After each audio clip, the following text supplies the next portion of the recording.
সকলেই জানি এই মাসটি হচ্ছে পবিত্র রজব মাস। এই মাসটি অত্যন্ত ফজিলতপূর্ণ এবং বরকতপূর্ণ মাস। আল্লাহ রাসূল সাল্লাল্লাহু আলাইহি ওয়াসাল্লাম এই মাসে বেশি বেশি করে একটি দোয়া পাঠ করতেন এবং সাহাবীদেরকে পাঠ করার জন্য বলেছেন, এবং আমাদেরকেও বেশি বেশি করে এই মাসে এই দোয়াটি পাঠ করব।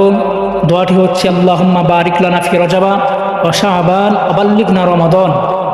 দোয়াটি হচ্ছে আল্লাহুম্মা বারিক লানা ফি রজবা ওয়া শাবান ওয়া বাল্লিগনা রমাদান। এই দোয়াটির বাংলা অর্থ হচ্ছে, আল্লাহ আপনি এই রজব মাসের বরকত এবং শাবান মাসের বরকত আমাদেরকে নসিব করুন এবং রমজান পর্যন্ত আমাদের হায়াতকে বৃদ্ধি করুন। তো এই জন্য আমরা এই মাসে বেশি বেশি করে দোয়াটি পাঠ করব। আল্লাহ রাব্বুল আলামিন যেন আমাদেরকে এই পবিত্র রজব মাসের পরিপূর্ণ ফজিলত বরকত এবং শাবান মাসের পরিপূর্ণ ফজিলত বরকত আমাদের আমল নসিব করেন এবং রমজান পর্যন্ত আমাদের সকলের হায়াতকে বৃদ্ধি করেন। আল্লাহুম্মা আমিন।